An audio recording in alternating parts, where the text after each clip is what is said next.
Olá, amados, estamos dando início a mais um estudo bíblico e o nosso tema de hoje é 1000 anos de paz. A primeira pergunta é a seguinte: o que acontecerá com os fiéis mortos quando Jesus voltar? Está lá em 2 Tessalonicenses, capítulo 4, a partir do 16. Mas antes, vamos falar com Deus? Senhor Deus, amado Pai, Criador do céu e da terra, te pedimos humildemente, ó Deus, que o Espírito Santo possa falar aos nossos corações. Também te pedimos, ó Deus, que o Senhor tenha misericórdia daqueles que estão estudando a Tua palavra e que o Senhor venha abençoar todos, no doce nome de Jesus. Amém.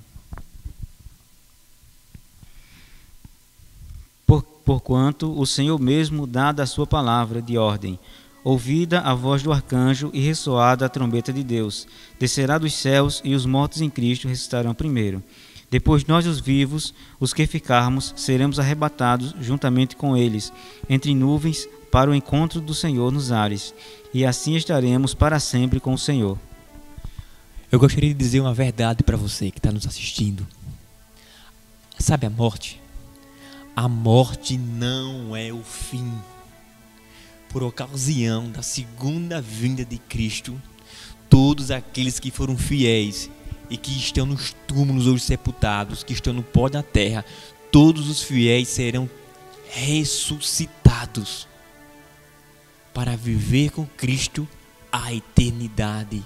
Você entendeu o que eu estou falando? A morte não é o fim, e quando Jesus voltar, Ele irá ressuscitar todo aquele que foi fiel, que obedeceu, que foi testemunha de Jesus nesse mundo. Mais uma pergunta: o que acontecerá com os fiéis vivos quando Jesus Cristo voltar? 1 Coríntios, capítulo 15, a partir do versículo 51. Eis que vos digo um mistério. Nem todos dormiremos, mas transformados seremos todos. No momento, num abrir e fechar de olhos, ao ressoar da última trombeta. A trombeta soará, os mortos ressuscitarão incorruptíveis, e nós seremos transformados.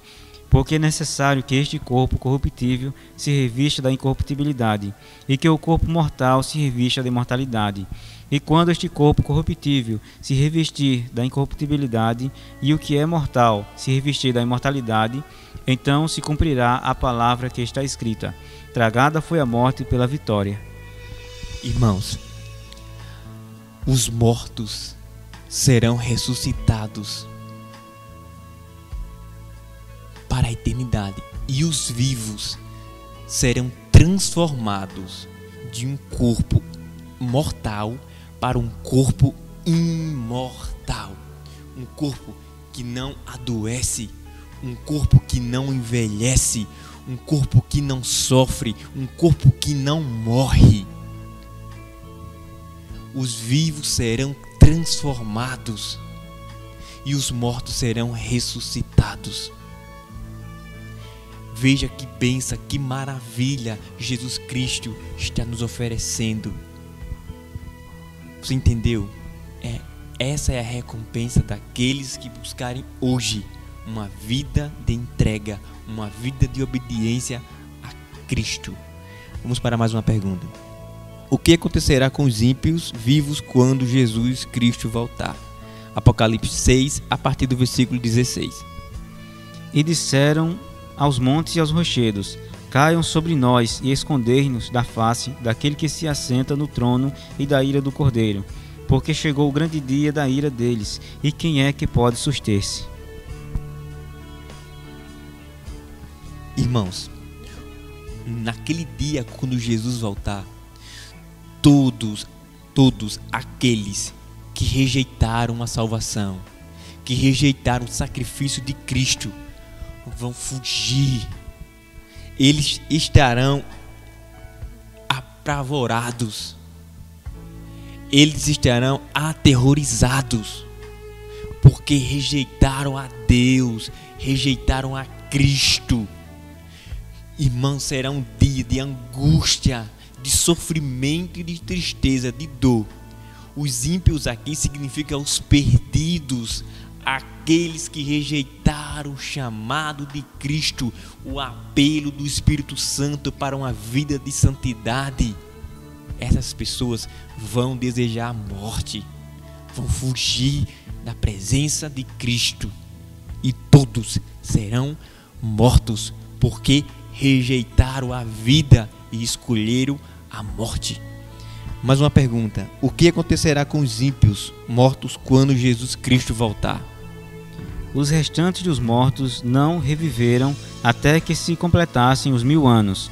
Esta é a primeira ressurreição.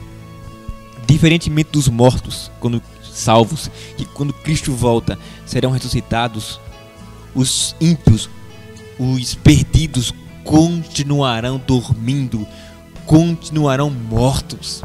É triste saber que aquelas pessoas serão destruídas. Interessante, as pessoas hoje estão zombando do Evangelho, estão zombando de Jesus, mas naquele grande dia eles vão se arrepender amargamente de tudo que fizeram com Cristo, com o povo de Deus, na palavra do Senhor. Mais uma pergunta aqui: para onde irão os salvos após a vinda de Cristo e quanto tempo permanecerão ali? Apocalipse 20, versículo 6. Bem-aventurado e santo é aquele que tem parte na primeira ressurreição. Sobre esses, a segunda morte não tem autoridade. Pelo contrário, serão sacerdotes de Deus e de Cristo e reinarão com eles os 1000 anos. Então, todos os salvos, tanto os que foram ressuscitados e os vivos que foram transformados, irão para o céu e reinarão com Cristo durante 1000 anos. Aleluia, que alegria! Irão conhecer a Deus, irão conhecer o mundo celestial, irão conhecer as maravilhas e as belezas da criação de Deus. Durante 1000 anos estarão no céu, contemplando face a face o Deus da nossa salvação. A sexta pergunta é: qual será a atividade dos salvos durante 1000 anos? Então, o que eles vão fazer no céu durante 1000 anos? Além de conhecer, né, as obras da criação de Deus. Apocalipse 20, versículo 4. Vi também tronos, e nestes sentaram-se aqueles aos quais foi dada a autoridade de julgar.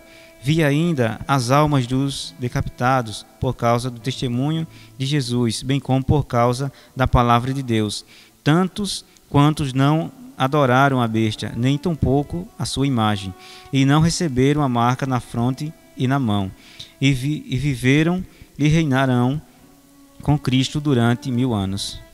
Então, irmãos, os salvos estarão no céu julgando a vida de todos aqueles que se perderam, né?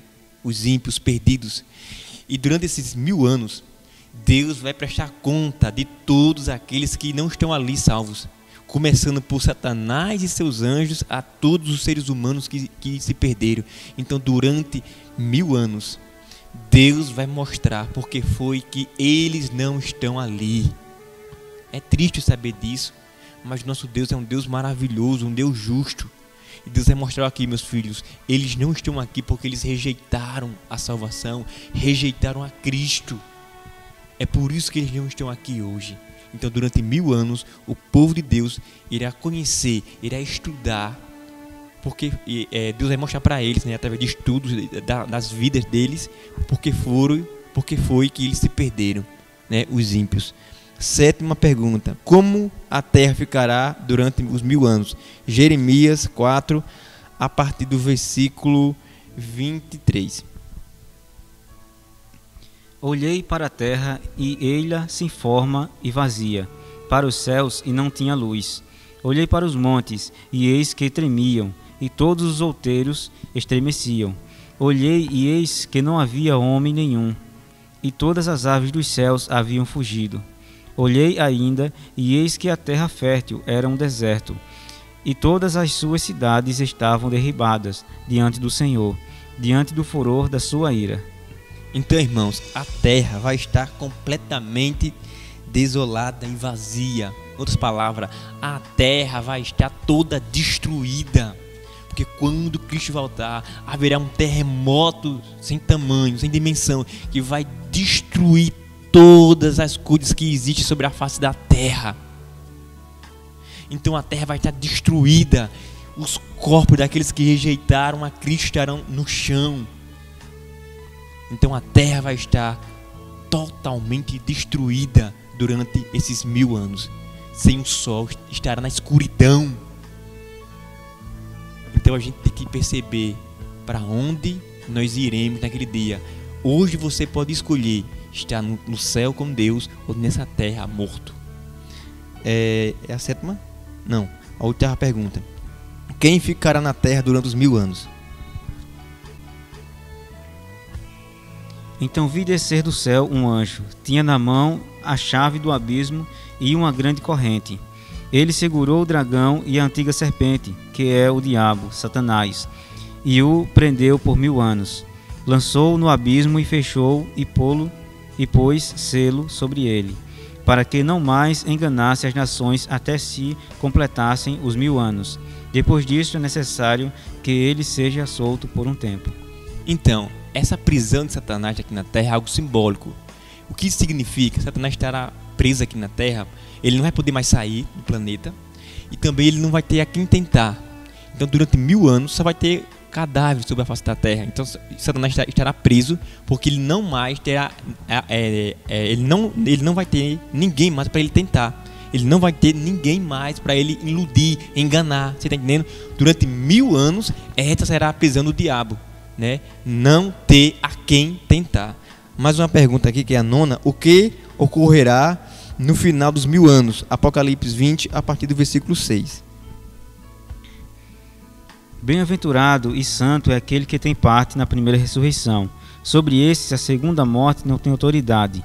Pelo contrário, serão sacerdotes de Deus e de Cristo e reinarão com ele os 1000 anos. Quando, porém, se completarem os 1000 anos, Satanás será solto da sua prisão e sairá a seduzir as nações que há nos 4 cantos da terra, Gog e Magog, a fim de reuni-las para a peleja. O número dessas é como a areia do mar. Marcharão então pela superfície da terra e sitiarão o acampamento dos santos, a cidade querida. Desceu, porém, fogo do céu e os consumiu. Então, irmãos, quando termina os 1000 anos, Cristo volta para essa terra, nosso planeta, e quando Jesus estiver voltando, os mortos, né, os perdidos serão ressuscitados, e Satanás vai juntar todos em um só lugar. A Bíblia diz que a quantidade de gente perdida é a largura da terra, e que esses homens irão marchar para invadir a cidade santa. E a Bíblia diz que é exatamente nesse momento que cai fogo do céu e destrói a todos, aos perdidos, os humanos, e a Satanás e seus anjos. Você entendeu bem? Só existe salvação em Cristo. Fora de Cristo existe a perdição. É o lago de fogo e enxofre. 10ª pergunta.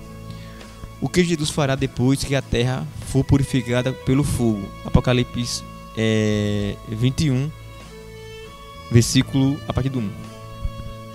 Vi novo céu e nova terra, pois o primeiro céu e a primeira terra passaram, e o mar já não existe. Vi também a cidade santa, a nova Jerusalém, que descia do céu da parte de Deus, ataviada como noiva, adornada para o seu esposo. Então ouvi grande voz vinda do trono, dizendo: Eis o tabernáculo de Deus com os homens. Deus habitará com eles, e eles serão povo de Deus, e Deus mesmo estará com eles. E lhes enxugará dos olhos toda lágrima, e a morte já não existirá. Já não haverá luto, nem pranto, nem dor, porque as primeiras coisas passarão. A primeira coisa aqui: todos os seres humanos salvos viverão com Deus, estarão diante da presença de Deus. Segunda notícia boa aqui: Cristo vai reformar esse planeta. Ele vai recriar, ele vai restaurar. E no governo de Cristo não vai ter mais fome, não vai ter miséria, não vai ter doença, não vai ter desigualdade social. No governo de Cristo não vai ter choro, nem pranto, nem dor. E as primeiras coisas que existiram nesse mundo não existem mais. É Jesus que te está prometendo, é Jesus que está falando. E se você aceita o chamado de Jesus, vamos juntos continuar estudando a palavra de Deus. A última pergunta de hoje é a seguinte: qual é o convite que Deus faz para nós hoje? 2 Pedro 3, a partir do 11. Visto que todas as coisas hão de ser assim desfeitas, deveis ser tais como os que vivem em santo procedimento e piedade, esperando e apressando a vinda do dia de Deus, por causa do qual os céus incendiados serão desfeitos e os elementos abrasados se derreterão. Irmãos, a promessa que Deus fez, Ele vai cumprir. Ele vai voltar para esse mundo. Ele vai salvar aquele que aceitou Ele hoje. E Ele vai retribuir aqueles que recusaram o convite de Jesus. Hoje, o Espírito Santo está clamando ao teu coração para que você se entregue a Ele. Os sinais estão mostrando aí que a vinda de Cristo está mais perto do que nunca. E se você aceita se preparar para a vinda de Cristo, se você aceita continuar estudando a palavra de Deus, eu convido você a orar comigo. Senhor Deus, amado Pai, toma de conta de cada pessoa que está estudando a Tua palavra, Senhor. Tenha misericórdia deles, tenha misericórdia de nós. Ó Deus, tenha misericórdia desse mundo e nos ajude, ó Pai, a viver de acordo com a Tua santa e boa vontade, no doce nome de Jesus. Amém. Um dia tudo será alegria, não haverá mais tristeza, incerteza, medo e dor. O dia do Senhor